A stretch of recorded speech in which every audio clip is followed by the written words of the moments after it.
नमस्कार साथियों, स्वागत है आप सभी का हमारे YouTube channel GS Azad Hind पर।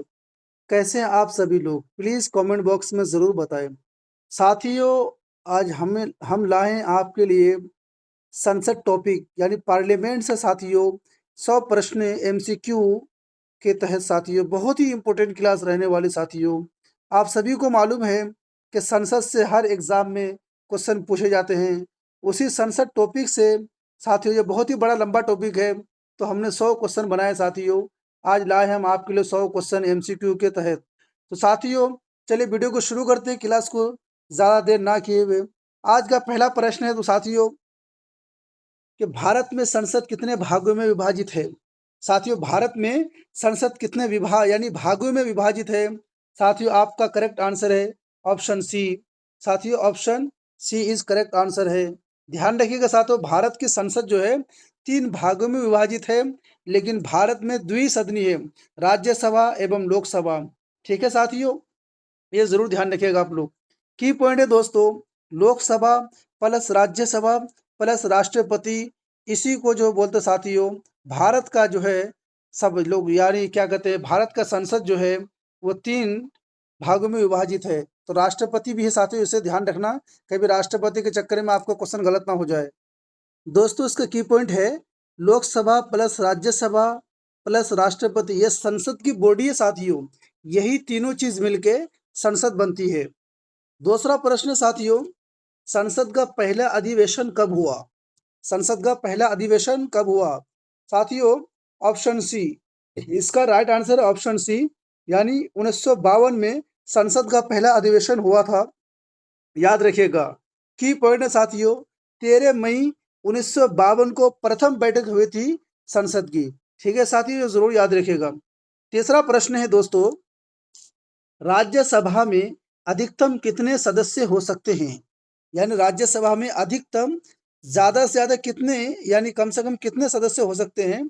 तो दोस्तों ऑप्शन बी यानी 250, 250 राज्यसभा में अधिकतम सदस्य हो सकते हैं। इसके बारे में की पॉइंट है 238 निर्वाचित है साथियों, ध्यान रखिएगा। राज्यसभा में जो सदस्य होते हैं वो 238 निर्वाचित होते हैं, प्लस 12 मनोनीत सदस्य होते हैं। तो ये दोनों को मिलाकर साथियों 252 सदस्य हो गए। ठीक है दोस्तों, 238 निर्वाचित सदस्य होते हैं राज्यसभा में और 12 मनोनीत सदस्य होते हैं। चौथा प्रश्न है दोस्तों आपके सामने, लोकसभा में मनोनीत सदस्य कितने होते हैं? लोकसभा में मनोनीत सदस्य साथियों कितने होते हैं? आपके सामने 4 ऑप्शन है दोस्तों। साथियों ऑप्शन ए यानी 2, लेकिन साथियों ध्यान रखिएगा, अब जो है 104वां संविधान संशोधन में यानी लोकसभा में मनोनीत सदस्य खत्म कर दिया गया है। एंग्लो जो होता था ना सदस्य ये मनोनीत लोकसभा में, उसे खत्म कर दिया गया। तो उसी क्वेश्चन के अकॉर्डिंग ये ऑप्शन ए जो है ना सही है, 104वां संविधान संशोधन है। ठीक है साथियों, आप याद रखिएगा कि 2 होते थे, लेकिन अब जो है लोकसभा में क्या कहते हैं मनोनीत सदस्य नहीं होते, ये जरूर ध्यान रखिएगा। की पॉइंट है अंग्रेजी और एंग्लो इंडियन समुदाय से, यानी अंग्रेजी और एंग्लो इंडियन समुदाय को आप खत्म कर दिया क्या कहते हैं लोकसभा से। ठीक है, अगला प्रश्न है साथियों, धन विधेयक को पहचान कौन करता है? यानी धन विधेयक की पहचान कौन करता है साथियों? ये बहुत ही इंपॉर्टेंट क्वेश्चन है, प्लीज जरूर ध्यान से सुनिएगा। तो इसका 5वां प्रश्न का करेक्ट आंसर है ऑप्शन सी, लोकसभा अध्यक्ष। ठीक है साथियों, जब कोई भी बिल क्या कहते हैं लोकसभा में अगर प्रस्तुत किया जाता है तो उस बिल की जो है पहचान कौन करता है? लोकसभा अध्यक्ष यानी लोकसभा स्पीकर। कि ये धन विधेयक है, ये आम विधेयक है। ठीक है, यानी धन विधेयक से संबंधित कानून है या फिर साधारण कानून है। ठीक है, तो इसकी जांच पड़ताल और पहचान करना लोकसभा अध्यक्ष की काम है। ठीक है, तो इसका ऑप्शन सी सही, यानी लोकसभा अध्यक्ष पहचान करेगा। की पॉइंट है अनुच्छेद 110 के तहत। ठीक है, अनुच्छेद 110 के तहत लोकसभा अध्यक्ष जो साथियों ये पहचान करेगा कि कौन सा बिल धन विधेयक है और कौन सा बिल साथियों साधारण बिल है। ठीक है, अगला प्रश्न है साथियों, संसद का बजट सत्र कब होता है? संसद का बजट सत्र कब होता है? आपके सामने साथियों छठा प्रश्न का करेक्ट आंसर है ऑप्शन बी फरवरी। साथियों संसद का बजट सत्र जो है वो फरवरी में होता है, ठीक है, याद रखिएगा। की पॉइंट है, साल का सबसे लंबा सत्र कौन सा होता है साथियों? तो बजट सत्र होता है। साल का सबसे लंबा सत्र होता है बजट सत्र, जो अप्रैल में होता है। अब साथियों सातवां प्रश्न है, ठीक है, राष्ट्रपति के अभिभाषण पर चर्चा किस अनुच्छेद में है? यानी साथियों जब बिल यानी क्या कहते हैं कि बजट पेश किया जाता है, प्रस्तुत किया जाता है, तो बजट पेश करने से कुछ देर पहले राष्ट्रपति का अभिभाषण होता है। उस भाषण को राष्ट्रपति किस आर्टिकल से देता साथियों? तो ऑप्शन सी सही है, यानी आर्टिकल 87 यहाँ पे लिखा हुआ है। आर्टिकल 87 इज करेक्ट, ठीक है। आर्टिकल 87 के तहत राष्ट्रपति सत्र यानी बजट का सत्र शुरू होने से पहले राष्ट्रपति अपना अभिभाषण देगा। उसके बाद जो है बजट का सत्र शुरू हो जाएगा वहां से। की पॉइंट है, संसद के पहले सत्र में राष्ट्रपति का अभिभाषण होता है, ठीक है। संसद के पहले सत्र में राष्ट्रपति आर्टिकल 87 के तहत अभिभाषण देता है या देती है, ठीक है, याद रखिएगा। आठवां प्रश्न है, शून्यकाल कब शुरू हुआ? यानी शून्यकाल जो है कब से यानी फिर कब शुरू हुआ, ठीक है। चाहे शून्यकाल कब से शुरू हुआ या शून्यकाल कब शुरू हुआ, दोनों में से जो मान ले। तो साथियों आठवां प्रश्न का करेक्ट आंसर है ऑप्शन बी 1970, ठीक है। 1970 से शून्यकाल साथियों शुरू हुआ है। इसका की पॉइंट है, गैर आधिकारिक यानी गैर आधिकारिक भारतीय विशेषता, ठीक है। गैर आधिकारिक भारतीय विशेषता जिसे बोला जाता है, की पॉइंट है इसका। नौवां प्रश्न है, लोकसभा का विघटन कौन करता है? यानी लोकसभा का जो साथियों विघटन होता है तो उसे कौन विघटन करता है? साथियों नौवां प्रश्न का करेक्ट आंसर है ऑप्शन बी, यानी राष्ट्रपति। राष्ट्रपति साथियों लोकसभा का विघटन करता है, ठीक है। तो ऑप्शन बी इज करेक्ट। की पॉइंट साथियों, प्रधानमंत्री की सलाह पर, यानी लोकसभा का अगर विघटन करेगी राष्ट्रपति या करेगा राष्ट्रपति तो प्रधानमंत्री की सलाह पर जो है लोकसभा का विघटन करेगा, ठीक है। जरूर ध्यान रखिएगा, ऐसा नहीं है कि राष्ट्रपति अपनी मर्जी से लोकसभा का विघटन कर दे, नहीं, प्रधानमंत्री की सलाह पर लोकसभा का विघटन करेगा राष्ट्रपति। 10वां प्रश्न है, राज्यसभा को अस्थाई सदन क्यों कहा जाता है? ये बहुत ही इंपॉर्टेंट क्वेश्चन है साथियों, ठीक है। राज्यसभा को अस्थाई सदन क्यों कहा जाता है? साथियों 10वां प्रश्न का करेक्ट आंसर है ऑप्शन बी, यानी कभी भंग नहीं होते। यह भी ध्यान रखिएगा दोस्तों, लोकसभा भंग हो जाता है, विधानसभा भंग हो जाता है, लेकिन राज्यसभा साथियों कभी भंग नहीं होती है।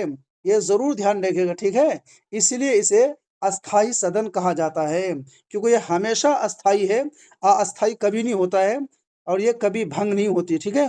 लोकसभा भंग हो जाती, ठीक है, जरूर याद रखिएगा। की पॉइंट है, हर 2 साल में 1/3 सदस्य रिटायर होते हैं। अब ये भी क्वेश्चन पूछा जाएगा साथियों आपसे एग्जाम में कि राज्यसभा में हर 2 साल में कितने सदस्य रिटायर होते हैं? तो आपका आंसर होना चाहिए 1/3 सदस्य प्रति 2 वर्ष में रिटायर होते हैं। 11वां प्रश्न साथियों, संसदीय विशेषाधिकार किस अनुच्छेद में है? यानी संसद को जो विशेष अधिकार दिया गया है वो किस अनुच्छेद में है? साथियों 11वां प्रश्न का करेक्ट आंसर है ऑप्शन ए 105, ठीक है। यानी संसदीय विशेषाधिकार जो है 105 में है, संसद को यह अधिकार दिया है 105 में, ठीक है, विशेष अधिकार है। की पॉइंट है, संसद में सदस्यों को विशेष अधिकार है, यानी जितने भी सदस्य वहां पर बैठे अवेलेबल वहां संसद में होते साथियों, या जो संसद में आते हैं चुन करके, उन सभी सदस्यों को आर्टिकल 105 के तहत उसे एक खास अधिकार दिया गया, ठीक है। 12वां प्रश्न है दोस्तों, धन विधेयक को राज्यसभा कितने दिनों तक रोक सकती है? देखिए साथियों बहुत ही इंपॉर्टेंट क्वेश्चन है, प्लीज आप जरूर वीडियो को अंत तक देखें, है ना, आपको बहुत ही इससे फायदा होगा। धन विधेयक को राज्यसभा कितने दिनों तक रोक सकती है, ठीक है। तो साथियों इसका करेक्ट आंसर है ऑप्शन बी 14 दिन। साथियों जब लोकसभा में पारित हो जाएगा धन विधेयक तो लोकसभा राज्यसभा को भेजेगी, और राज्यसभा 14 दिन के भीतर, चाहे वो पास करे या ना करे उससे कोई मतलब नहीं है, 14 दिन के भीतर जो है राज्यसभा लोकसभा को ये धन विधेयक भेज देगा, ठीक है। 14 दिन से ज्यादा राज्यसभा धन विधेयक को रोक नहीं सकती है। ठीक है, की पॉइंट है, राज्यसभा केवल सिफारिश दे सकती है। ठीक है, अगर कोई धन विधेयक होती है साथियों, तो लोकसभा पारित होने के बाद राज्यसभा में भेज दी है, तो राज्यसभा केवल जो ना सिफारिश दे सकती है, विधेयक को रोक नहीं सकती है, ना ही 14 दिन से ज्यादा उसे अपने पास रख सकती है। ठीक है, 14 दिन से पहले जो है वो लोकसभा में वापस भेज देगी। ठीक है, लेकिन ये सिफारिश देगी, इसे कोई सलाह या कुछ ऐसा कुछ नहीं मान्यता है। ठीक है, सिर्फ वो सिफारिश देगी कि ऐसा कर लो वैसा कर लो। अब लोकसभा की मर्जी वो माने या ना माने, लोकसभा की मर्जी। ठीक है, 13वां प्रश्न है दोस्तों, संविधान संशोधन विधेयक किसके पास नहीं जाता है?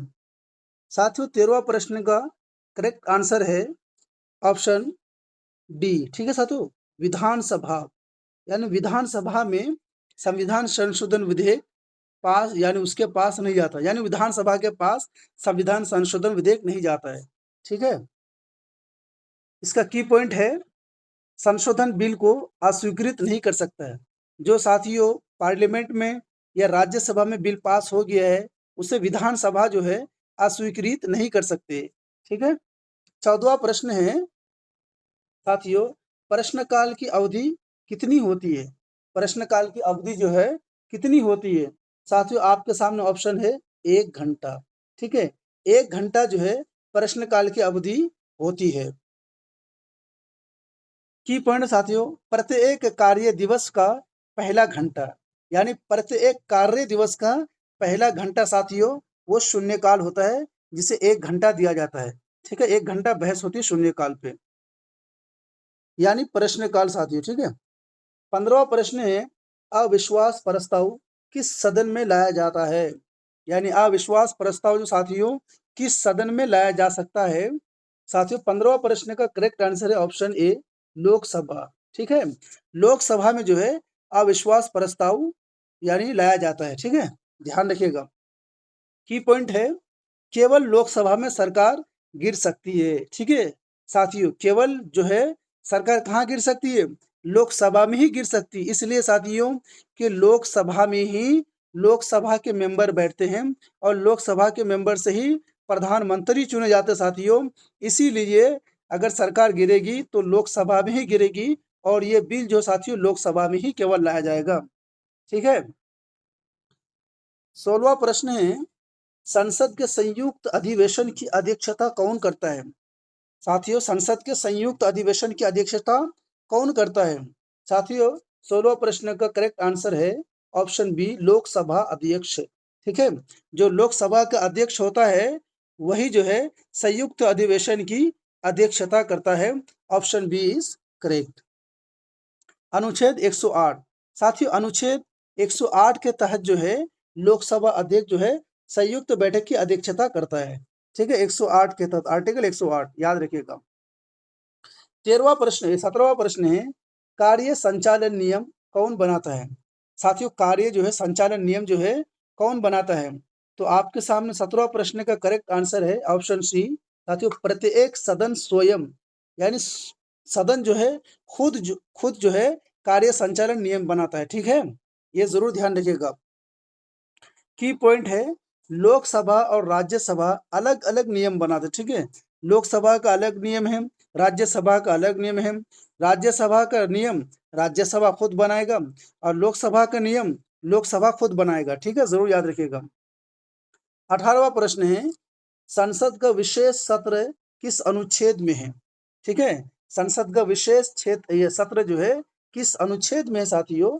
18वां प्रश्न का करेक्ट आंसर है ऑप्शन ए, अनुच्छेद 85। ठीक है, संसद का विशेष सत्र जो है ना आर्टिकल 85 में है। ठीक है, जरूर याद रखिएगा। की पॉइंट है, सत्र बुलाने की शक्ति राष्ट्रपति के पास है। किसके पास है साथियों? अगर सदन विघटन हो गया है तो उस सत्र को बुलाने के लिए, संसद के सत्र को बुलाने के लिए किसके पास शक्ति है? राष्ट्रपति के पास ये शक्ति है। ठीक है, 9वां प्रश्न है, भारत की संसद में प्राइवेट मेंबर बिल सबसे पहले कब पेश किया गया? ठीक है, यानी भारत की संसद में प्राइवेट मेंबर बिल सबसे पहले कब पेश हुआ है? 19वां प्रश्न का करेक्ट आंसर है ऑप्शन बी, 1953 में। साथियों, भारत की संसद में प्राइवेट मेंबर बिल जो है सबसे पहले 1953 में पेश हुआ है। ये जरूर याद रखिएगा। की पॉइंट है एच एन खुनजरू। ठीक है साथियों, एच एन खुनजरू द्वारा राज्यसभा में सबसे पहले यह बिल पेश हुआ था। अब साथियों, अगला प्रश्न है 20वां, लोकसभा का अध्यक्ष किसे कहा जाता है? ठीक है, लोकसभा का अध्यक्ष किसे कहा जाता है? साथियों, आपके सामने चार ऑप्शन है। सदन का प्रमुख, या सदन का संरक्षक, या सदन का तटस्थ चेहरा, या सब कुछ। तो साथियों, आपके सामने ऑप्शन है सी, यानी सदन का तटस्थ चेहरा जो है उसी को अध्यक्ष कहा जाता है लोकसभा का। की पॉइंट है पार्टी से अलग भूमिका निभाता है। ठीक है, जो लोकसभा के अध्यक्ष होते हैं उसकी ये कर्तव्य है कि वो पार्टी से अलग भूमिका निभाए, यानी सबके साथ एक ही समान भेदभाव करे। ठीक है, किसी के साथ ऊंच नीच नहीं, और ऐसा नहीं कि किसी को ज्यादा बोल लेते किसी को कम बोले तो नहीं, बल्कि सभी के साथ एक ही भूमिका निभाता है लोकसभा अध्यक्ष। अब 21वां प्रश्न साथियों, भारत की संसद कितने अंगों से मिलकर बनती है? ठीक है, भारत की संसद जो है कितने अंगों से मिलकर बनती है? हमने पहले भी आपको कहा 3 अंगों से मिलकर बनती है। ठीक है, राज्यसभा, लोकसभा एवं राष्ट्रपति से मिलकर बनती है। तो 21वां प्रश्न का करेक्ट आंसर है ऑप्शन सी, 3। ठीक है, तो भारत की संसद जो है 3 अंगों से मिलकर बनती है। विश्लेषण है साथियों, भारत की संसद 3 घटकों में मिलती है। लोकसभा यानी निचला सदन, लोकसभा को दोस्तों निचला सदन कहा जाता है, राज्यसभा को उच्च सदन कहा जाता है, और राष्ट्रपति। अगला प्रश्न है साथियों, 22वां है, राज्यसभा की अधिकतम सदस्य संख्या कितनी हो सकती है? ठीक है, राज्यसभा की अधिकतम सदस्य संख्या कितनी हो सकती है? तो आपके सामने ऑप्शन है, यानी 250। ठीक है, 250 राज्यसभा की अधिकतम सदस्य संख्या हो सकती है। विश्लेषण है दोस्तों, राज्यसभा में अधिकतम 250 सदस्य हो सकते हैं। 238 निर्वाचित और 12 राष्ट्रपति द्वारा मनोनीत होते हैं। ठीक है, तो दोस्तों ये 238 जो होते हैं ना, ये चुनकर आते हैं, और 12 जो मनोनीत सदस्य होते हैं उसे राष्ट्रपति द्वारा चुने जाते हैं। ठीक है दोस्तों, 23वां प्रश्न है 23वां प्रश्न है दोस्तों, लोकसभा के वर्तमान अधिकतम सदस्य कितने हो सकते हैं? ठीक है, आपके सामने 4 ऑप्शन है। साथियों, 22वां यानी 23वां प्रश्न का करेक्ट आंसर है ऑप्शन सी, यानी 552। ठीक है, लोकसभा की अधिकतम संख्या जो है 552 हो सकते हैं। ठीक है, विश्लेषण है इसका, एक्सप्लेनेशन दोस्तों, अनुच्छेद 81 के अनुसार। ठीक है, ये आर्टिकल जरूर याद रखिएगा। अनुच्छेद 81 के अनुसार लोकसभा की अधिकतम सीमा 552 है। 530 राज्य से चुने जाते। ठीक है साथियों, और 20 केंद्र शासित प्रदेशों से, और 2 मनोनीत अब हटा दिए गए। ठीक है, ये ध्यान रखिएगा। 500 टोटल 552 सीटें हैं लोकसभा में, जिसमें से 530 राज्यों से चुन के आते हैं। ठीक है, और 20 जो है साथियों केंद्र शासित प्रदेशों से चुन के आते हैं, और 2 जो है ना वो मनोनीत थे, जो अब उसे हटा दिए गए हैं, यानी 104वां संविधान संशोधन में। ठीक है, अब साथियों 24वां प्रश्न है कि धन विधेयक केवल कहाँ प्रस्तुत किया जा सकता है? ये बहुत इंपॉर्टेंट क्वेश्चन है। ठीक है, धन विधेयक केवल कहाँ प्रस्तुत किया जा सकता है? तो साथियों इसका करेक्ट आंसर है ऑप्शन बी, लोकसभा। ठीक है, लोकसभा में ही साथियों धन विधेयक जो है प्रस्तुत किया जा सकता है, ना कि केवल ना कि राज्यसभा। ठीक है, राज्यसभा में कभी जो है धन विधेयक पेश नहीं किया जा सकता है, केवल जो है लोकसभा में ही धन विधेयक को पेश किया जा सकता है। वो अलग बात है कि सिफारिश है, यानी कुछ सुझाव देने के लिए लोकसभा जो है राज्यसभा में बिल को भेज देता है, फिर राज्यसभा 14 दिन के अंदर जो है उस बिल को वापस कर देता है। विश्लेषण है दोस्तों, इसका विश्लेषण है, अनुच्छेद 110 के तहत धन विधेयक केवल लोकसभा में पेश किया जा सकता है। ठीक है, 110 के तहत साथियों धन विधेयक पेश किया जाता है कहाँ पर? यानी लोकसभा में। ठीक है, सकता है, और लोकसभा अध्यक्ष ही ये तय कर सकता है कि कोई विधेयक धन विधेयक है या नहीं। तो साथियों धन विधेयक है या नहीं इसको कौन क्या कहते हैं कि पहचान कर सकता है? ये लोकसभा अध्यक्ष का ही काम है। दूसरा प्रश्न है दोस्तों, 25वां प्रश्न है, राज्यसभा एक अस्थाई सदन है जो कभी भंग नहीं होती, ठीक है, परंतु हर कितने वर्ष में उसके एक तिहाई सदस्य सेवानिवृत्त होते हैं। आपको हमने पहले भी कहा साथियों। तो इसका करेक्ट आंसर है 25वां प्रश्न का ऑप्शन ए, 2 वर्ष। ठीक है साथियों, 2 वर्ष में जो है राज्यसभा के एक तिहाई सदस्य जो है वो रिटायर हो जाते हैं, यानी सेवानिवृत्त हो जाते हैं। इसका विश्लेषण है दोस्तों, राज्यसभा में सदस्यता 6 वर्षों के लिए होती है। ये ध्यान रखिएगा। लोकसभा में जो है सदस्य 5 वर्ष के लिए होती है, ठीक है, लेकिन राज्यसभा में 6 वर्ष के लिए होती है। लेकिन हर 2 वर्ष पर एक तिहाई सदस्य रिटायर हो जाते हैं। इससे ये अस्थाई बनी रहती है, ठीक है। ये जो है ना, राज्यसभा अस्थाई बनी रहती है, कभी अस्थाई नहीं होती है। तो ये जरूर ध्यान रखिएगा। पहला पॉइंट है साथियों कि राज्यसभा में सदस्यों की जो है क्या कहते हैं कि वर्ष 6 वर्ष के लिए होते हैं, ठीक है, 6 वर्ष के लिए होती है उनकी सदस्यता, और लोकसभा में 5 वर्ष के लिए होती है, ठीक है। 26वां प्रश्न साथियों, लोकसभा को भंग कौन कर सकता है? ठीक है, अभी हमने आपको बताया लोकसभा को भंग कौन कर सकता है। तो साथियों इसका करेक्ट आंसर है ऑप्शन ए, यानी राष्ट्रपति। अब प्रश्न उठता है साथियों, क्या राष्ट्रपति अपनी मर्जी से लोकसभा को भंग कर सकता है? साथियों नहीं। राष्ट्रपति प्रधानमंत्री की सलाह पर, यानी प्रधानमंत्री की जो मंत्री परिषद है, उस मंत्री परिषद की सलाह पर जो है लोकसभा को भंग करती है राष्ट्रपति। ठीक है। विश्लेषण है दोस्तों, राष्ट्रपति को लोकसभा भंग करने का अधिकार है, लेकिन वह ये कार्य प्रधानमंत्री की सलाह पर करता है, ठीक है, यानी प्रधानमंत्री की मंत्रिपरिषद की सलाह पर राष्ट्रपति जो है लोकसभा को भंग करता है। 27वां प्रश्न है, संविधान के किस अनुच्छेद में संसद की संरचना का उल्लेख है? ठीक है, संविधान के किस अनुच्छेद में संसद की संरचना का उल्लेख है? तो आपके सामने साथियों 27वां प्रश्न का करेक्ट आंसर है ऑप्शन डी, यानी 79। ठीक हो, यानी संविधान के 79 अनुच्छेद में संसद की संरचना का उल्लेख है। विश्लेषण है दोस्तों, अनुच्छेद 79 में उल्लेख किया गया है कि संसद में राष्ट्रपति, लोकसभा और राज्यसभा शामिल होते हैं। ठीक है। 28वां प्रश्न है, संसद का संयुक्त सत्र किस अनुच्छेद में उल्लेखित है? ठीक है, तो आपके सामने 28वां प्रश्न का साथियों करेक्ट आंसर है ऑप्शन ए, यानी 108वां। ठीक है, 108वां अनुच्छेद 108 के तहत संसद का संयुक्त सत्र जो है उल्लेखित है। इसका विश्लेषण है, जब दोनों सदनों के बीच किसी विधेयक पर सहमति नहीं बनती, तब राष्ट्रपति अनुच्छेद 108 के तहत संयुक्त सत्र सत्र जो है बुला सकता है।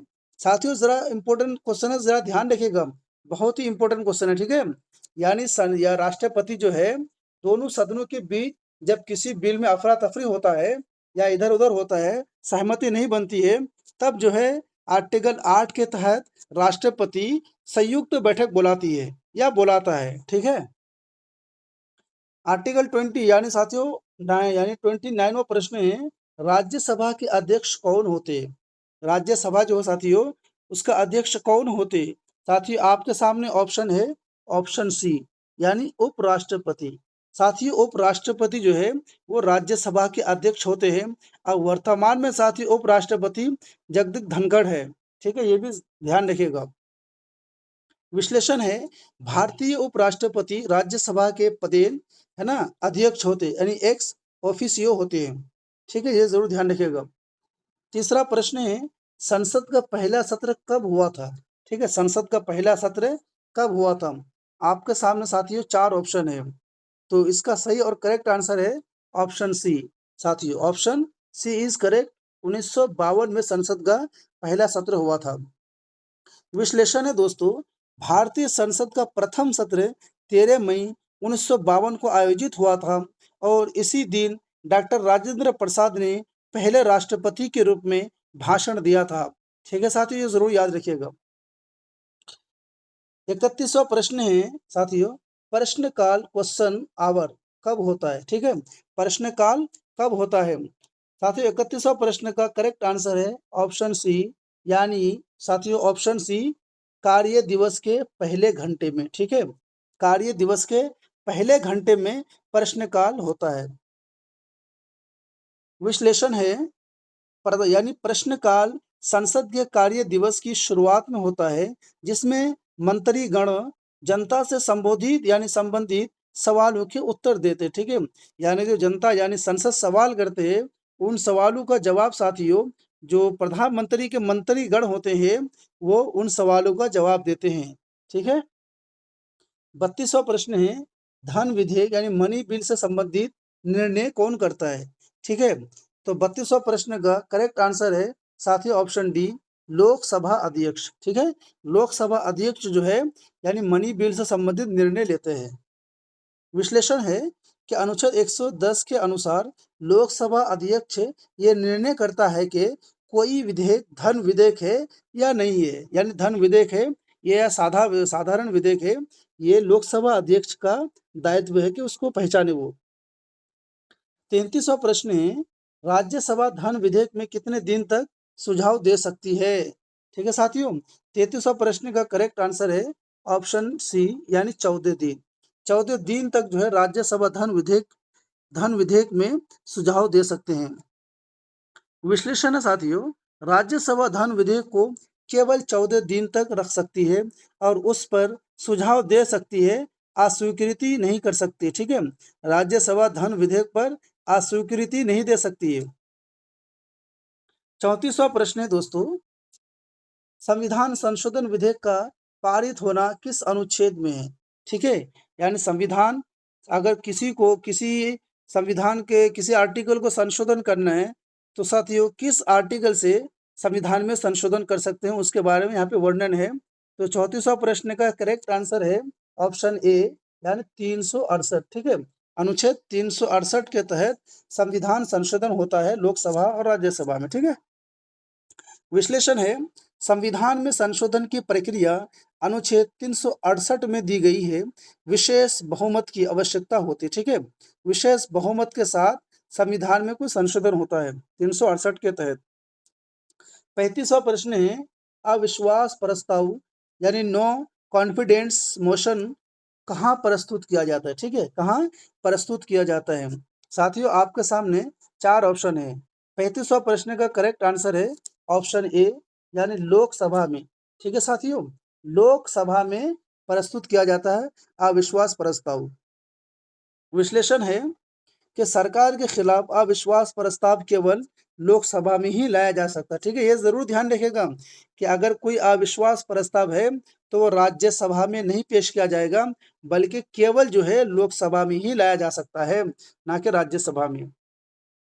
36वां प्रश्न है संसद के संयुक्त सत्र की अध्यक्षता कौन करता है साथियों। 36वां प्रश्न का करेक्ट आंसर है ऑप्शन साथियों सी यानी लोकसभा अध्यक्ष जो है संयुक्त सत्र की अध्यक्षता करेगा या करता है। विश्लेषण है अनुच्छेद 108 के अंतर्गत संसद का संयुक्त सत्र लोकसभा अध्यक्ष की अध्यक्षता में होती है, ठीक है। जो संयुक्त क्या कहते हैं बैठक बैठती है दोनों सदनों की तो उसकी अध्यक्षता जो है साथियों लोकसभा के अध्यक्ष एक आर्टिकल 108 के अंतर्गत करता है, ठीक है। 27वां प्रश्न है संसद का सबसे छोटा सत्र कौन सा होता है, ठीक है साथियों। सत्र यानी संसद का सबसे छोटा सत्र कौन सा होता है तो 237वां प्रश्न का करेक्ट आंसर है ऑप्शन ए यानी शीतकालीन सत्र। शीतकालीन सत्र जो है संसद का सबसे छोटा सत्र होता है। विश्लेषण है शीतकालीन सत्र आमतौर पर नवंबर दिसंबर में होता है और इसकी अवधि सबसे कम होती है, ठीक है। जरूर याद रखिएगा कॉपी में नोट आउट कर लें और हमारे चैनल जीएस आजाद हिंद को जरूर से जरूर सब्सक्राइब कर लें, यह आपके हमारे लिए गुरु दक्षिणा है। साथियों संसद में विशेषाधिकार हनन पर चर्चा किस अनुच्छेद में होती है, ये अगला प्रश्न है दोस्तों।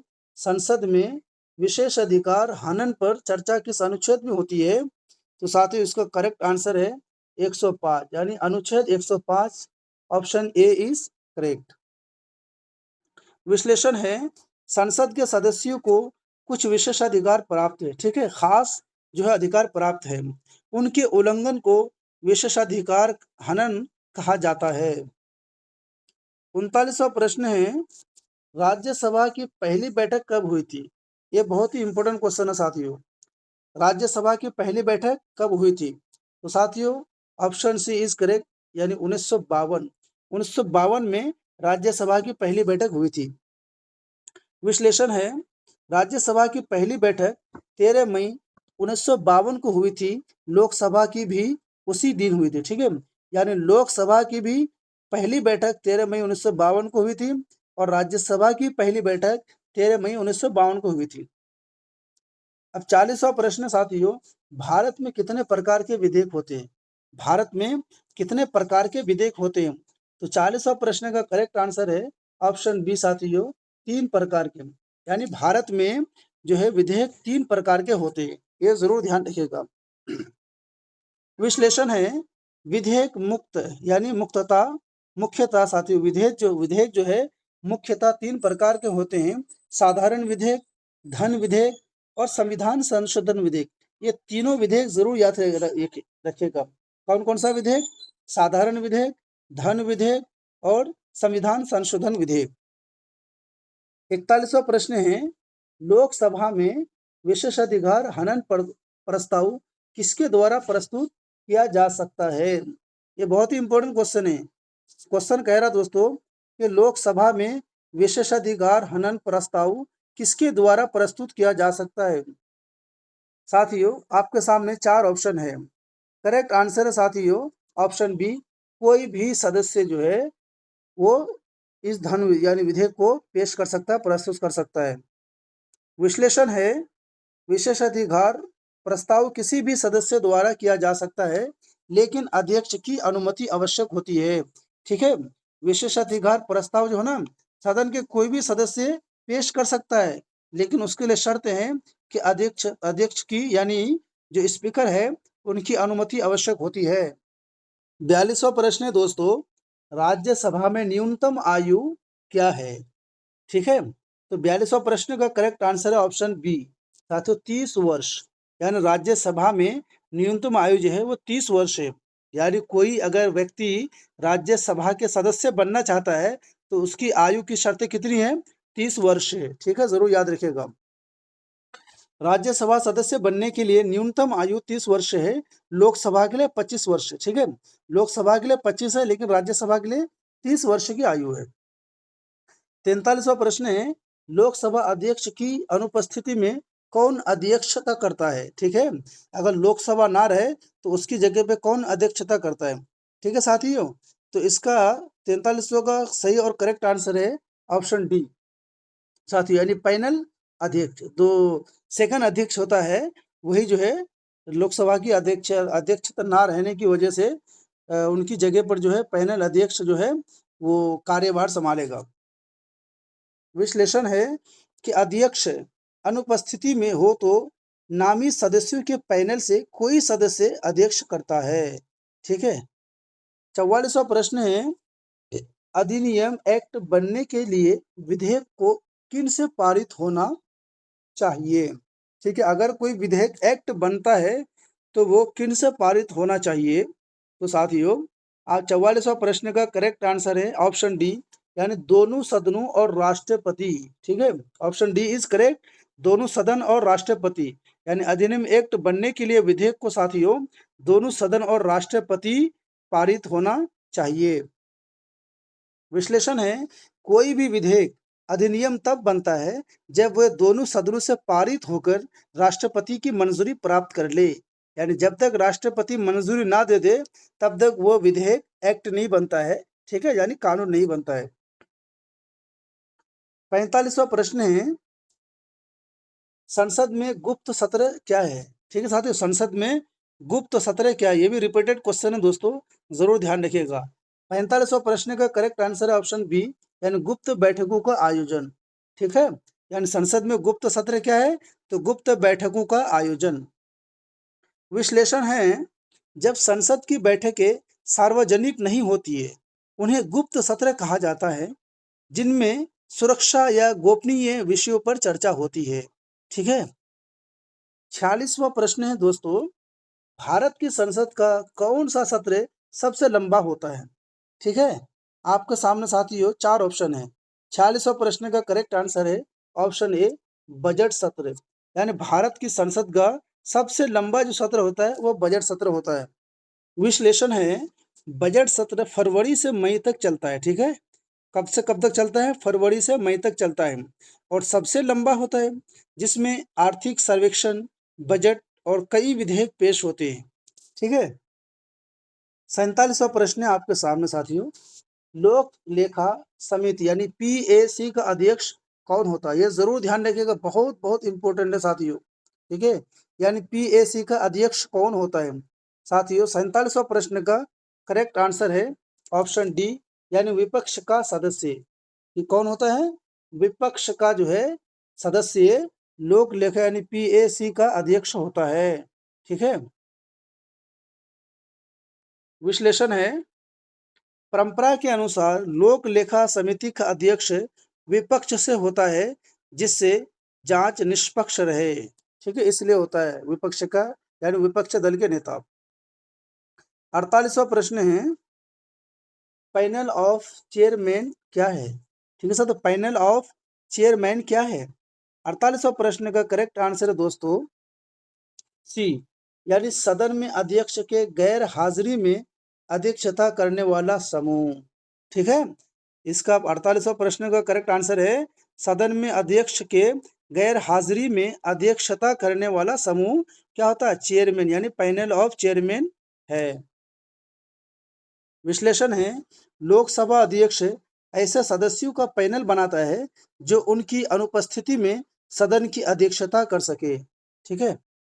49वां प्रश्न है, किस विधेयक को पारित करने के लिए विशेष बहुमत की आवश्यकता होती है? ठीक है, आपके सामने चार ऑप्शन है। 49वां प्रश्न का करेक्ट आंसर है ऑप्शन बी, ठीक है साथियों, यानी ऑप्शन सी, संविधान संशोधन विधेयक, ठीक है। यानी संविधान संशोधन विधेयक को पारित करने के लिए विशेष बहुमत की आवश्यकता होती है। विश्लेषण है, संविधान संशोधन विधेयक को दोनों सदनों में विशेष बहुमत से पारित करना अनिवार्य है।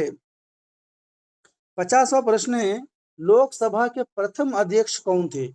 साथियों, लोकसभा के प्रथम अध्यक्ष कौन थे? 50वां प्रश्न का करेक्ट आंसर है ऑप्शन ए, यानी जीवी मावलंकर, ठीक है साथियों। जीवी मावलंकर जो है लोकसभा के प्रथम अध्यक्ष थे। विश्लेषण है, गणेश वासुदेव मावलंकर, यानी साथियों इसका नाम पूरा है गणेश वासुदेव मावलंकर, भारत के पहले लोकसभा अध्यक्ष थे जो 1952 से लेकर 1956 तक पद पर बना रहा था। 51वां प्रश्न है, संविधान के किस भाग में संसद का उल्लेख है? ठीक है साथियों, 51वां प्रश्न का करेक्ट आंसर है ऑप्शन बी, यानी साथियों ऑप्शन बी भाग 5, ठीक है, ऑप्शन बी भाग 5 में संविधान के भाग में संसद का उल्लेख है, यानी संविधान के 5वें भाग में संसद का उल्लेख है, ये जरूर ध्यान रखिएगा। विश्लेषण है कि भाग 5 अनुच्छेद 79 से 122 में संसद और कार्यपालिका का वर्णन है, ठीक है साथियों। तो अनुच्छेद यानी भाग 4 में है, अनुच्छेद 79 से 122 में 22 तक, ठीक है, संसद और कार्यपालिका का वर्णन है, ये भी जरूर ध्यान रखिएगा। 52वां प्रश्न है, विनियोग विधेयक का उद्देश्य क्या है? यानी विनियोग विधेयक का यानी बिल का उद्देश्य क्या है? साथियों आपके सामने चार ऑप्शन है। 52वां प्रश्न का करेक्ट आंसर है दोस्तों ऑप्शन सी, यानी सरकारी, ठीक है साथियों, सरकारी खर्च के लिए धन आवंटित करना, ठीक है, सरकारी खर्च के लिए धन आवंटित करना। इसका विश्लेषण है, विनियोग विधेयक सरकार को बजट में निर्धारित योजनाओं के लिए पैसा खर्च करने का अधिकार देता है, ठीक है। यानी विनियोग विधेयक जो है सरकार को बजट में निर्धारित योजनाओं के लिए पैसा खर्च करने के लिए अधिकार देता है। 53वां प्रश्न है दोस्तों, संसदीय समितियों में सदस्यों की नियुक्ति कौन करता है? ठीक है, तो 53वां प्रश्न का करेक्ट आंसर है साथियों ऑप्शन सी, लोकसभा अध्यक्ष, राज्यसभा सभापति, यानी राज्यसभा के लिए साथियों राज्यसभा सभापति है और लोकसभा के लिए लोकसभा अध्यक्ष जो है संसदीय सदस्यों में सदस्यों की नियुक्ति करता है। विश्लेषण है, दोनों सदनों की समितियों के सदस्य संबंधित अध्यक्ष सभापति द्वारा नियुक्त किए जाते हैं। ठीक है। 54वां प्रश्न है, लोकसभा में न्यूनतम कोरम क्या होता है? ठीक है, लोकसभा में न्यूनतम कोरम क्या होता है? साथियों, 54वां प्रश्न का करेक्ट आंसर है ऑप्शन सी, 1/10। ठीक है, ऑप्शन सी 1/10। ठीक है, लोकसभा में न्यूनतम कोरम क्या होता है? तो 1/10 सदस्य ये होता है कोरम। ठीक है। विश्लेषण है दोस्तों, 545 की लोकसभा में कम से कम 55 सदस्य यानी 1/10 उपस्थित हो तभी सदन की बैठक मान्य होती है। ठीक है। 55वां प्रश्न है, राज्यसभा में संघ सूची पर कानून बनाने की शक्ति किस परिस्थिति में होती है?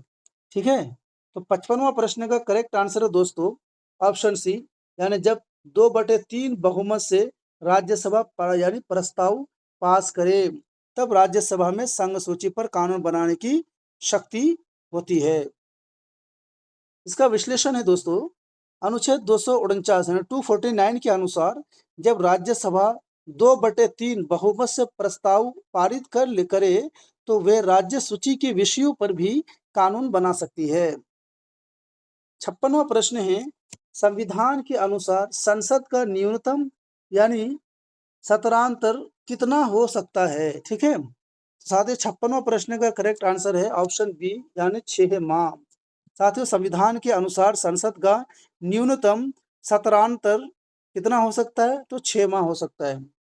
विश्लेषण है, अनुच्छेद 85 के अनुसार, ठीक है, अनुच्छेद 85 के अनुसार यानी अकॉर्डिंग दो सत्रों के बीच अधिकतम 6 महीने से ज्यादा का अंतर नहीं हो सकता है। ठीक है, ये आर्टिकल 85 में कहा गया है कि सत्रों का जो बीच जो गैप होता है ना, वो 6 महीने से ज्यादा अंतर नहीं हो सकता है। 57वां प्रश्न है दोस्तों, किस अनुच्छेद में वित्त विधेयक का वर्णन है? किस अनुच्छेद में वित्त विधेयक का वर्णन है? तो दोस्तों, 57वां प्रश्न का करेक्ट आंसर है साथियों ऑप्शन सी इज करेक्ट दोस्तों, 117 क्लोज 3 में जो है वित्त विधेयक का वर्णन है। इसका विश्लेषण है कि वित्त विधेयक का विवरण अनुच्छेद 117 में है, ये धन विधेयक से अलग होता है। ठीक है। 58वां क्वेश्चन है, संविधान संशोधन विधेयक को संसद में कितनी बार पढ़ा जाता है? ये भी बहुत इंपॉर्टेंट क्वेश्चन दोस्तों। 58वां प्रश्न का करेक्ट आंसर है ऑप्शन सी, 3 बार। ठीक है, यानी संविधान संशोधन विधेयक को संसद में 3 बार पढ़ा जाता है। विश्लेषण है, सभी विधेयकों की तरह संविधान संशोधन विधेयक को भी 3 बार पढ़ा जाता है। पहली बार पेश, दूसरी बार चर्चा, तीसरी बार मतदान। 59वां प्रश्न है, यानी प्रोटेम स्पीकर किसे यानी किसके द्वारा नियुक्त होता है? ठीक है, प्रोटेम स्पीकर किसके द्वारा नियुक्त होता है? साथ ही 59 का करेक्ट आंसर है ऑप्शन ए, यानी राष्ट्रपति। ठीक है, राष्ट्रपति जो है प्रोटेम स्पीकर द्वारा नियुक्त होता है। ठीक है। विश्लेषण है साथियों, विश्लेषण इसमें नहीं दिया गया, टाइपिंग मिस्टेक है। 60वां प्रश्न साथियों, कि लोकसभा में कटौती प्रस्ताव किस विषय से संबंधित होती है? यानी कटौती, लोकसभा में जो कटौती प्रस्ताव पेश किया जाता है वो किससे संबंधित होता है दोस्तों?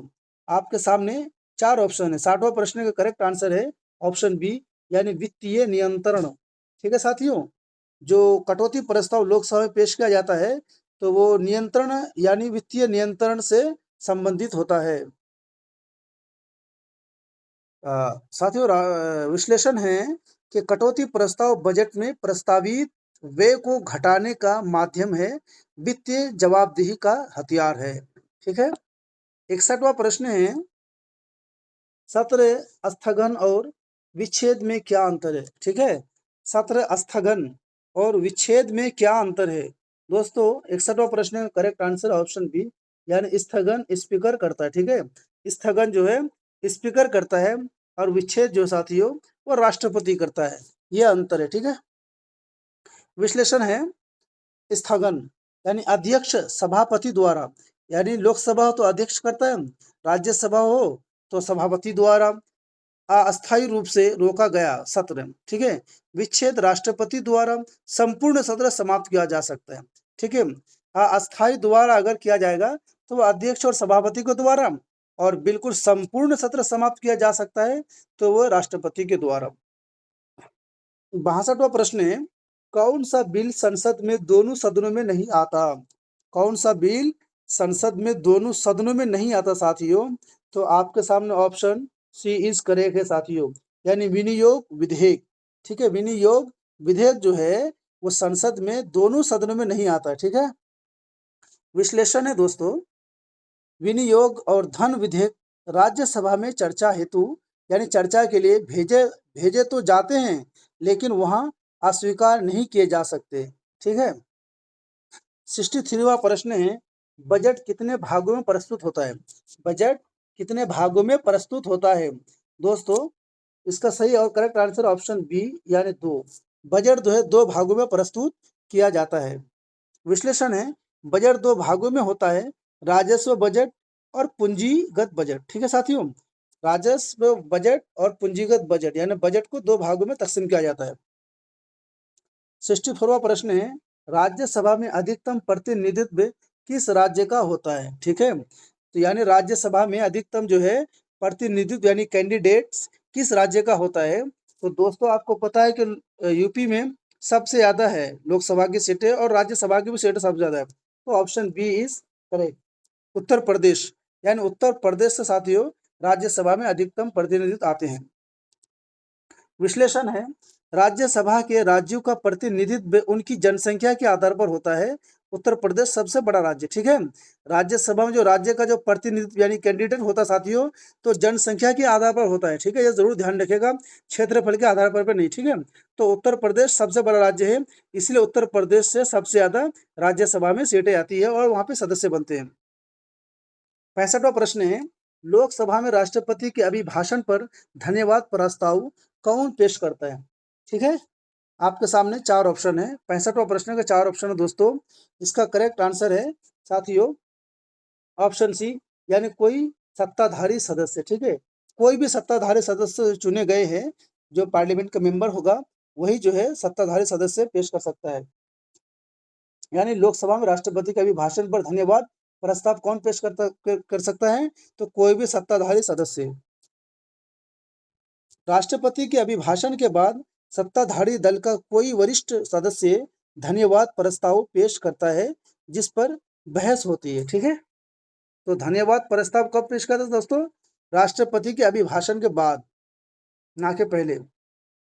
66वां प्रश्न है, भारत में संपूर्ण बहुमत का अर्थ क्या है? यानी भारत में संपूर्ण बहुमत का अर्थ क्या है? 66वां प्रश्न का करेक्ट आंसर है ऑप्शन बी, कुल सदस्यों का बहुमत। ठीक है, यानी कुल सदस्यों का बहुमत जो है संपूर्ण बहुमत है, इसका अर्थ है।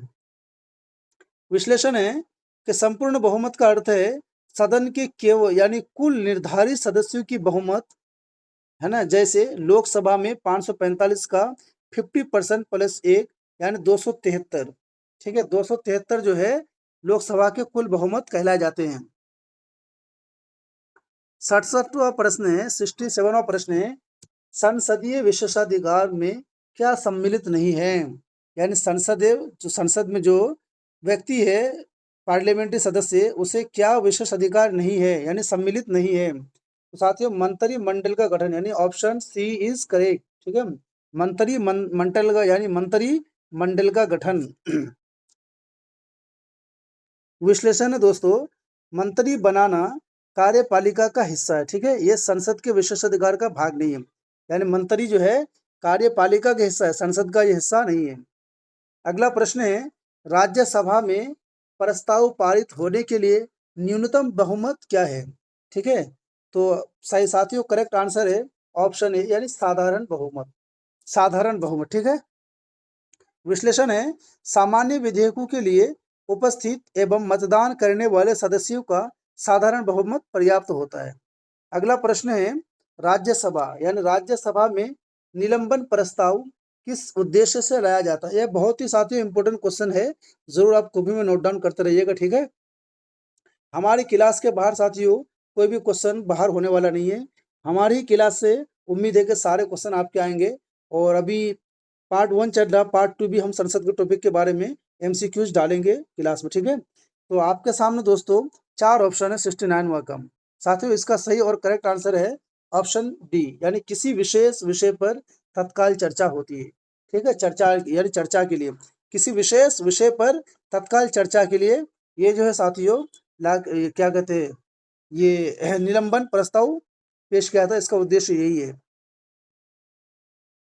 ये विशेष विश्लेषण है, ये विशेष प्रस्ताव होता है ताकि नियमित कार्य रोककर गंभीर यानी मसले पर चर्चा हो सके। ठीक है, जो नियमित कार्यवाही से डेली का साथी है उसे रोक करके जो गंभीरतापूर्ण मसले है उस पर बहस और चर्चा करने के लिए प्रस्ताव लाया जाता है। अगला प्रश्न है, भारत की संसद में ध्यानाकर्षण प्रस्ताव किस सदन में उपलब्ध है? ठीक है, आपके सामने 4 ऑप्शन है साथियों, केवल लोकसभा में, यानी ऑप्शन ए इज करेक्ट, केवल लोकसभा में ही जो साथियों ध्यानाकर्षण प्रस्ताव मतलब उपलब्ध है, लोकसभा में पेश कर सकते हैं। 71वां प्रश्न है, राज्यसभा में सत्र स्थगन कौन करता है? राज्यसभा में सत्र स्थगन होता है साथियों, उसको कौन करता है? तो ऑप्शन बी यानी उपराष्ट्रपति करता है। ठीक है, उपराष्ट्रपति राज्यसभा में सत्र स्थगन करता है। विश्लेषण है कि राज्यसभा में उपराष्ट्रपति सभापति सदन की कार्यवाही स्थगित करने का अधिकार रखते हैं। ठीक है, अगला प्रश्न है, अस्थाई स्पीकर यानी प्रोटेम स्पीकर का कार्य क्या है? कार्य क्या है? ठीक है, तो साथियों इसका करेक्ट आंसर है ऑप्शन सी, यानी नए सदस्यों को शपथ दिलाना। ठीक है, नए सदस्यों को शपथ दिलाना ये किसका काम है? अस्थाई स्पीकर का। ठीक है, जब लोग बाग यानी व्यक्ति सदस्य जब चुन के जाते हैं तो उसके लिए साथियों नए एक अध्यक्ष होता है। ठीक है, स्पीकर वो होता है कौन? अस्थाई होता है, परमानेंट नहीं होता है। ठीक है, अस्थाई स्पीकर होता है जो सभी सदस्यों को जो है क्या कहते हैं शपथ दिलाता है। विश्लेषण है कि अस्थाई स्पीकर का मुख्य कार्य पहले सत्र में सदस्यों को शपथ दिलाना और अध्यक्ष का चुनाव करना होता है। ठीक है, यानी जो अस्थाई सदस्य बनते हैं उसका काम क्या साथियों, कि जो नए नए सदस्य हैं उन सभी सदस्यों को शपथ दिलाना और एक अध्यक्ष का चुनाव करना जो अस्थायी तौर पर काम करे। अगला प्रश्न है, निम्न में से कौन सा संसदीय शब्द असंवैधानिक है? ठीक है, साथियों इसका करेक्ट आंसर है ऑप्शन डी, यानी व्हीप का उल्लंघन। ठीक है, व्हीप का उल्लंघन जो है क्या है, यानी ये असंवैधानिक शब्द है। विश्लेषण है कि व्हीप राजनीतिक व्यवस्था है लेकिन संविधान में इसका कोई उल्लेख नहीं है, यह दलगत अनुशासन से जुड़ा होता है। ठीक है, आपसे पूछ लिया जाएगा दोस्तों कि व्हीप जो है ये संवैधानिक है या असंवैधानिक है, तो ये असंवैधानिक है, इसे जरूर याद रखिएगा। अगला प्रश्न है, संसद द्वारा पारित विधेयक को कानून कब माना जाता है? तो इसका करेक्ट आंसर है दोस्तों ऑप्शन बी, राष्ट्रपति के यानी सिग्नेचर यानी हस्ताक्षर के बाद जो है कोई विधेयक को कानून माना जाता है। विश्लेषण है कि संसद द्वारा पारित विधेयक तभी अधिनियम यानी एक्ट बनता है जब राष्ट्रपति उसे मंजूरी देते हैं। अगला प्रश्न है, सरकारी विधेयक और सदस्य विधेयक में मुख्य अंतर क्या है? ठीक है, तो साथियों इसका करेक्ट आंसर है ऑप्शन सी, यानी पेश करने वाला। ठीक है, पेश करने वाला ये अंतर है। विश्लेषण है, सरकारी विधेयक सरकार द्वारा यानी मंत्री के द्वारा पेश किया था। ठीक है, अब प्रस्तुत किया जाता है, जबकि सदस्य विधेयक किसी सामान्य संसद यानी सांसद द्वारा पेश किया जाता है। ठीक है, अगला प्रश्न है, राज्यसभा की अस्थायी समितियों की संख्या लगभग कितनी है? ठीक है, तो दोस्तों ऑप्शन बी इज करेक्ट, 12 है। ठीक है, 12 जो है राज्यसभा की अस्थायी समितियों की संख्या है, लगभग 12 है। विश्लेषण है, राज्यसभा की लगभग 12 प्रमुख अस्थायी समितियां हैं जो विधेयकों वो मंत्रालयों की निगरानी करती है। ठीक है, मंत्रालयों की निगरानी करती है। अगला प्रश्न है, संसद में प्रश्नकाल के बाद कौन सा समय आता है? ये बहुत इंपॉर्टेंट क्वेश्चन है दोस्तों, जरूर याद रखिएगा। संसद में प्रश्नकाल के बाद कौन सा समय यानी समय आता है? तो दोस्तों इसका ऑप्शन है सी, यानी शून्यकाल। ठीक है, संसद में प्रश्नकाल के बाद जो है शून्यकाल का समय शुरू हो जाता है। विश्लेषण है, प्रश्नकाल के बाद शून्यकाल होता है जिसमें सदस्य तत्काल मुद्दे उठा सकते हैं, इसकी समय सीमा निश्चित नहीं होती। ठीक है दोस्तों, ये जरूर ध्यान रखिएगा कि शून्यकाल जो है इसका यानी समय सीमा जो है निर्धारित नहीं है, ठीक है। अगला प्रश्न है, संविधान के अनुच्छेद 118 के अंतर्गत क्या है, ठीक है। आपके सामने साथियों ऑप्शन है, ऑप्शन बी इज करेक्ट, यानी संसद की कार्य प्रणाली के नियम, ठीक है। यानी आर्टिकल 118 में साथियों संसद की कार्य प्रणाली के नियम मतलब है, ठीक है। विश्लेषण है, अनुच्छेद 118 में कहा गया है कि संसद स्वयं अपनी कार्य प्रणाली के नियम बनाएगी, ठीक है। यानी आर्टिकल 118 के तहत साथियों संसद जो है वो संसद चलाने का खुद अपनी मतलब स्वयं जो है नियम बनाएगी, ठीक है। अगला प्रश्न है, राज्यसभा किस सूरत में विधानसभाओं के लिए कानून बना सकती है। ये भी बहुत इंपॉर्टेंट क्वेश्चन है साथियों। यानी राज्यसभा किस सूरत में जो है विधानसभाओं, ठीक है, विधानसभाओं के लिए कानून बना सकती है। आपके सामने चार ऑप्शन है साथियों, इसका करेक्ट आंसर है ऑप्शन बी। ऑप्शन बी यानी अनुच्छेद 249 के तहत विधानसभा के लिए राज्यसभा कानून बना सकती है। कौन से आर्टिकल, आर्टिकल 249 के तहत। विश्लेषण है साथियों, अनुच्छेद 249 के तहत जब राज्यसभा 2/3 बहुमत से प्रस्ताव पारित करती है तो संसद राज्य सूची पर कानून बना सकती है, ठीक है। संसद जो राज्य सूची पर कानून बना सकती है। अगला प्रश्न है दोस्तों, न्यायिक समीक्षा किसका कार्य है, यानी न्यायिक समीक्षा जो है किसका कार्य है। साथियों करेक्ट आंसर है ऑप्शन सी, न्यायपालिका का, ठीक है। न्यायिक समीक्षा न्यायपालिका का कार्य है। विश्लेषण है, संसद के कानूनों की वैधता परखना न्यायपालिका का कार्य है, इसे न्यायिक समीक्षा कहते हैं, ठीक है। अगर संसद में कोई गड़बड़ी होती है तो उसकी जो है परखना किसका काम है, न्यायपालिका का काम है, ठीक है। अगला प्रश्न है, राज्यसभा को अमर यानी साथियों राज्यसभा को अमर सदन क्यों कहा जाता है, ठीक है। तो आपके सामने चार ऑप्शन है साथियों। ऑप्शन बी यानी इसे जो है ऑप्शन बी करेक्ट, इसे कभी भंग नहीं किया जाता इसलिए राज्यसभा को अमर सदन कहा जाता है, ठीक है। ये भी ध्यान रखिएगा कि किस सदन को अमर सदन कहा जाता है, तो राज्यसभा को अमर सदन कहा जाता है इसलिए ये कभी भंग नहीं किया जाता है। विश्लेषण है कि राज्यसभा एक अस्थायी निकाय है जो कभी भंग नहीं होती, केवल 1/3 सदस्य हर 2 साल में बदलते हैं। अगला प्रश्न है, विनियोग विधेयक को संसद में कब प्रस्तुत किया जाता है, ठीक है। तो इसका करेक्ट आंसर है ऑप्शन सी, बजट की चर्चा के बाद, ठीक है। यानी विनियोग विधेयक जो साथियों बजट की चर्चा के बाद इसे प्रस्तुत किया जाता है। कौन से विधेयक को, विनियोग विधेयक को बजट की चर्चा के बाद पेश किया जाता है। विश्लेषण है, बजट पारित होने के बाद सरकार को खर्च करने की अनुमति के लिए विनियोग विधेयक लाया जाता है कि सरकार कितना पैसा इस साल खर्चा करेगी नहीं करेगी उसके बारे में ये विनियोग विधेयक लाया जाता है, ठीक है। हाँ, अगला प्रश्न है, वित्तीय विधेयक के पारित होने की अंतिम तिथि क्या होती है, ठीक है। तो इसका करेक्ट आंसर है दोस्तों ऑप्शन ए, 31 मार्च यानी 31 मार्च को वित्तीय विधेयक के पारित होने की अंतिम तिथि होती है। विश्लेषण है कि अगले वित्तीय वर्ष के प्रारंभ से पहले 31 मार्च तक बजट यानी वित्तीय विधेयक पारित होना अनिवार्य होता है, ठीक है। ये अनिवार्य है, कभी अनिवार्य आने से ऐसा नहीं कि आप क्वेश्चन गलत कर ले, ये अनिवार्य है 31 मार्च तक। अगला प्रश्न है, ध्यानाकर्षण प्रस्ताव पर निर्णय कौन लेता है, ठीक है। जो ध्यानाकर्षण प्रस्ताव लाता है प्रस्तुत किया जाता है उसका निर्णय कौन लेता है दोस्तों, इसका निर्णय लोकसभा अध्यक्ष यानी option A is correct, Lok Sabha अध्यक्ष जो है ध्यानाकर्षण प्रस्ताव पर निर्णय लेते हैं। विश्लेषण है, ध्यानाकर्षण प्रस्ताव की अनुमति लोकसभा अध्यक्ष देते हैं तभी उस पर चर्चा संभव होती है। जब तक लोकसभा अध्यक्ष साथियों अनुमति नहीं देते हैं तब तक ध्यानाकर्षण प्रस्ताव की चर्चा संभव नहीं होती है। अगला प्रश्न है, कटौती प्रस्ताव का उद्देश्य क्या होता है। साथियों आपके सामने चार ऑप्शन है, 50 प्रश्न का करेक्ट आंसर ऑप्शन बी, सभी विकल्प। यानी साथियों बजट को पारित करना, सरकार पर दबाव बनाना, वित्तीय पारदर्शिता बनाना, सभी विकल्प जो साथियों सही है, कटौती प्रस्ताव का उद्देश्य यही है, ठीक है, तीनों सही है।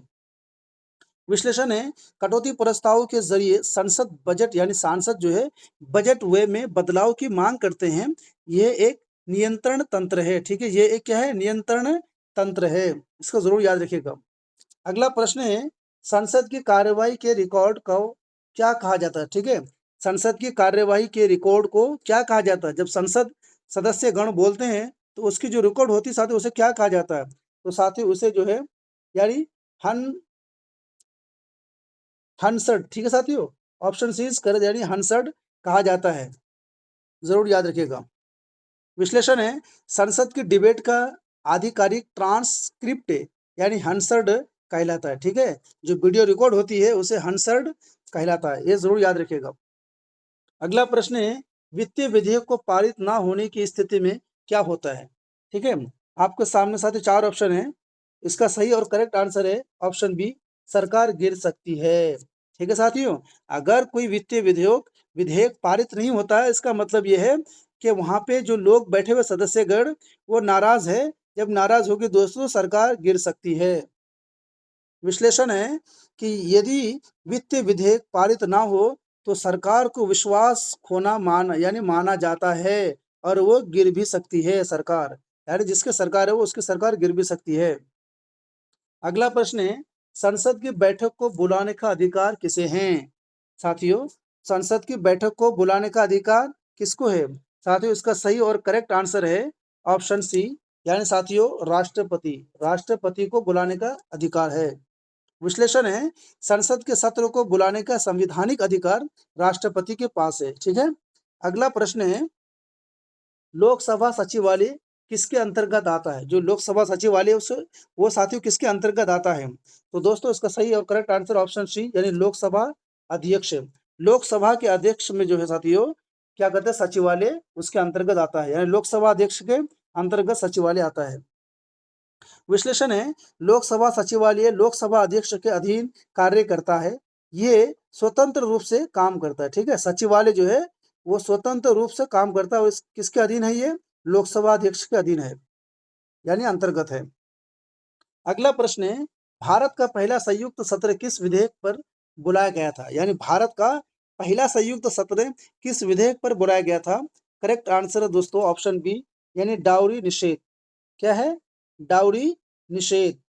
ऑप्शन बी इज करेक्ट है, ठीक है साथियों, यानी डाउरी निषेध। अभी पेंसिल काम नहीं कर रहा, यानी दहेज प्रथा की रोक के लिए, ठीक है साथियों।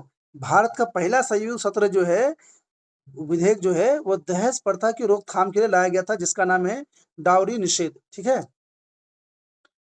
विश्लेषण है, संसद का पहला संयुक्त सत्र 1961 या 1961 में डाउरी प्रोहिबिशन बिल पर हुआ था, ठीक है। ये जरूर याद रखिएगा, बहुत ही इंपॉर्टेंट है ये। अगला प्रश्न है, भारत में बजट को संसद में किस नाम से प्रस्तुत किया जाता है?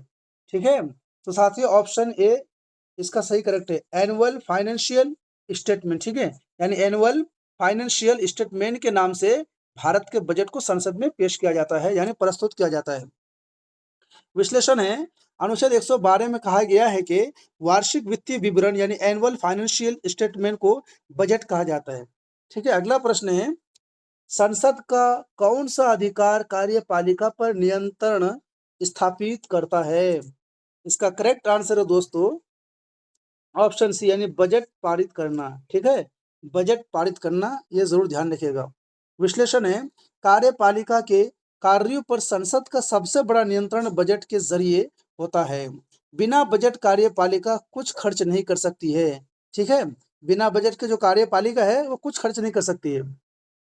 अगला प्रश्न है साथियों, अगला प्रश्न है, विनियोग विधेयक में संशोधन का अधिकार किसके पास है?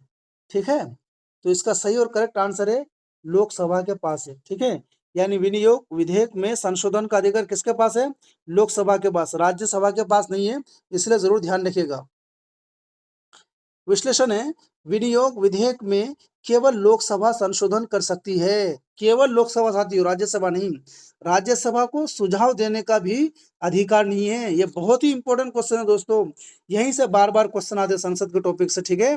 तो विनियोग विधेयक जो है ना, केवल लोकसभा संशोधन कर सकती है, राज्यसभा को इतनी भी औकात नहीं कि वो सुझाव देने का भी अधिकार है, उससे सुझाव देने का भी अधिकार नहीं है। दूसरा प्रश्न, अगला प्रश्न है, पब्लिक अकाउंट्स कमेटी किस संस्था की रिपोर्ट को यानी रिपोर्ट की जांच करती है? ठीक है, पब्लिक अकाउंट्स कमेटी किस संस्था की रिपोर्ट की जांच करती है?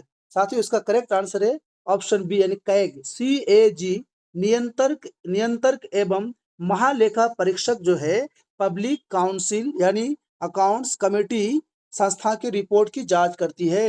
ये जरूर ध्यान रखिएगा। विश्लेषण है कि सीएजी यानी कैग की रिपोर्ट संसद को भेजी जाती है और पीएसी उसकी समीक्षा करती है। ठीक है दोस्तों, अगला प्रश्न है साथियों, संसद में किसी सदस्य को सदन से निष्कासित करने का अधिकार किसे है? यानी संसद में किसी सदस्य को अगर बाहर निकालना, उसकी सदस्यता खत्म करना हो, तो ये जो है अधिकार किसको है? ठीक है, आपके सामने चार ऑप्शन है। इसका साथियों अधिकार जो है लोकसभा अध्यक्ष, यानी अगर पार्लियामेंट हो तो लोकसभा अध्यक्ष है, और अगर राज्यसभा है तो सभापति को यह अधिकार है। विश्लेषण है, सदन में अनुशासन बनाए रखने के लिए अध्यक्ष या सभापति को निष्कासन का अधिकार होता है। ठीक है, अगर सदन में कोई बेहुरमती कर रहा है या बेवकूफ़ी वाला बात कर रहा है या अनुशासन वाला बात नहीं कर रहा है, तो उस सदन को बनाए रखने के लिए ये लोकसभा अध्यक्ष को अधिकार है कि उसको सदन से सदस्यता खत्म किया जा सकता है, या राज्यसभा के सभापति को अधिकार है कि उस सदन से उस सदस्य का सदस्यता खत्म कर सकता है। यह अधिकार उन दोनों को दिया गया है। अगला प्रश्न है, ध्यानाकर्षण यानी ध्यानाकर्षण प्रस्ताव का उद्देश्य क्या होता है? ठीक है, सही और करेक्ट आंसर है ऑप्शन सी, सरकार का ध्यान किसी गंभीर मामले पर केंद्रित करना। जरूर याद रखिएगा दोस्तों, ध्यानाकर्षण प्रस्ताव का उद्देश्य क्या है? सरकार का ध्यान किसी गंभीर मामले पर केंद्रित करना, यह ध्यानाकर्षण प्रस्ताव का उद्देश्य है। जरूर याद रखिएगा आप लोग। विश्लेषण, ध्यानाकर्षण प्रस्ताव विपक्ष को सरकार का ध्यान किसी तत्काल जनहित के विषय पर लाने का अवसर देता है, यानी मौका देता है। अगला प्रश्न है साथियों, संसद में गोपनीय बैठकें कब होती है? ठीक है, इसका करेक्ट आंसर है ऑप्शन डी, उपरोक्त तो सभी, यानी जब राष्ट्रपति चाहे तब गोपनीय बैठक हो सकती है, जब लोकसभा अध्यक्ष आवश्यक समझे तब गोपनीय बैठक हो सकती है, जब राष्ट्रपति सुरक्षा को खतरा हो तब जो है गोपनीय क्या कहते हैं गोपनीय बैठक हो सकती है। ठीक है, यानी जब राष्ट्रीय सुरक्षा को खतरा हो साथियों तब गोपनीय बैठक हो सकती है। तो ये उपरोक्त तो सभी। ठीक है, विश्लेषण है कि गोपनीय बैठक के विशेष परिस्थिति जैसे राष्ट्रीय सुरक्षा, अगर राष्ट्रीय सुरक्षा की बात आएगी साथियों तो गोपनीय मीटिंग बैठेगी। ठीक है, मैं अध्यक्ष राष्ट्रपति के निर्देश पर होती है। ठीक है, अगला प्रश्न है, किस अनुच्छेद के अंतर्गत राष्ट्रपति संसद को संबोधित करता है? ठीक है, आपके सामने करेक्ट आंसर है ऑप्शन डी, 87। यानी साथियों, राष्ट्रपति संसद को संबोधित किस आर्टिकल से करता है? आर्टिकल 87 के तहत। विश्लेषण है, अनुच्छेद 87 के अनुसार हर वर्ष के पहले सत्र की शुरुआत में राष्ट्रपति संसद को संबोधित करता है। किस आर्टिकल में? कमेंट बॉक्स में हमें जरूर बताएं दोस्तों, अभी हमने बताया है किस आर्टिकल में कहा गया है कि राष्ट्रपति क्या कहते हैं हर वर्ष के पहले सत्र की शुरुआत में अभिभाषण देगा, यानी संबोधित करेगा। ये कमेंट बॉक्स में हमें जरूर बताइएगा। अगला प्रश्न है, किस अनुच्छेद के तहत संसद को अध्यादेश बनाने की शक्ति मिलती है? आपके सामने चार ऑप्शन दोस्तों, इसका करेक्ट आंसर ऑप्शन सी, यानी 123 123 के तहत जो संसद को अध्यादेश बनाने की शक्ति मिलती है। किस आर्टिकल में? 123 के तहत। विश्लेषण है, अनुच्छेद 123 में राष्ट्रपति को संसद ना रहने पर, यानी संसद ना रहने पर अध्यादेश लाने की शक्ति दी गई है। ठीक है, राष्ट्रपति को। अगला प्रश्न दोस्तों, और हमारा अंतिम प्रश्न ये है साथियों, अगर हमारे चैनल जीएस आज़ाद हिंद को सब्सक्राइब नहीं किया तो प्लीज़ आपसे निवेदन है कि गुरु दक्षिणा के तौर पर हमारे चैनल जीएस आज़ाद हिंद को ज़रूर से ज़रूर सब्सक्राइब करें, ताकि हर आने वाली वीडियो सबसे पहले दोस्तों आप तक पहुँचे और अच्छे से अच्छे मटेरियल आप तक पहुँचे, ताकि आपकी सफलता सुनिश्चित हो जाए। साथियों, हमारा अंतिम प्रश्न है, अंतिम बजट 1 मिनट साथियों, अंतिम बजट यानी वोट ऑन अकाउंट का उद्देश्य क्या होता है? ठीक है, वोट ऑन अकाउंट का उद्देश्य क्या होता है? तो इसका करेक्ट आंसर दोस्तों ऑप्शन बी, यानी अस्थायी रूप से खर्च की अनुमति। ठीक है, अस्थायी रूप से खर्च की अनुमति अंतिम बजट का उद्देश्य यही होता है। तो साथियों, इसका विश्लेषण है कि जब नया बजट पास नहीं हुआ होता तब सरकार vote on account way account के ज़रिए अस्थायी खर्च करती है। दोस्तों, कमेंट बॉक्स में हमें ज़रूर बताएं कि आप यानी हमारी क्लास आपको कैसी लगी। और दोस्तों, पढ़ते रहिए, आगे बढ़ते रहिए, और साथियों हमारे लिए भी शुभकामनाएं करते रहिए कि आप लोग हम अच्छा से अच्छा पढ़ाएं और अच्छे से अच्छे मटेरियल उपलब्ध कराएं। अगर आपको हमारी क्लास का पीडीएफ चाहिए तो वीडियो के डिस्क्रिप्शन में टेलीग्राम का लिंक है, वहां जाकर आप जो है पीडीएफ फ्री में प्राप्त कर सकते हैं। ठीक है साथियों, आगे बढ़ते रहिए, पढ़ते रहिए और मेहनत करते रहिए। संघर्ष एक दिन आपकी सफलता जरूर लाएगी। दोस्तों, अपने माँ बाप को साकार करते रहिए। ठीक है साथियों, बहुत बहुत धन्यवाद।